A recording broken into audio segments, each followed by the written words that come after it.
దుర్గమ్మకి ముక్కుపుడక ఎలా వచ్చిందో మీకు తెలుసా?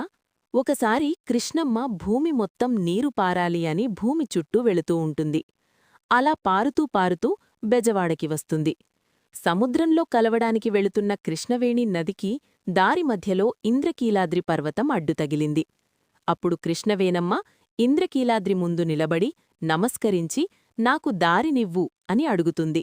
దానికి ఇంద్రకీలాద్రి పర్వతం ఇలా అంటుంది: నేను ఎన్నో సంవత్సరాలపాటు తపస్సు చేయడం వలన దుర్గమ్మ నా భక్తిని కరుణించి ఇప్పుడు నాపై కొలువై ఉంది. ఇప్పుడు నీకు దారినిస్తే నువ్వు ఇంద్రకీలాద్రికి ఏం చేస్తావో ఏమో. నా తల్లి దుర్గమ్మ ఇబ్బందిపడే ఏ పని నేను చెయ్యను అని అంటుంది. అప్పుడు కృష్ణమ్మ కొండపై ఉన్న కనకదుర్గమ్మ వంక చూస్తూ ప్రార్థిస్తుంది. కనకదుర్గమ్మ కరుణించి, నువ్వు అనుకున్నది జరుగుతుంది, కాని నాకు నీ దగ్గర నుండి ఒకటి కావాలి అని అడుగుతుంది. దానికి కృష్ణవేణమ్మ సరే ఇస్తాను అని అంటుంది.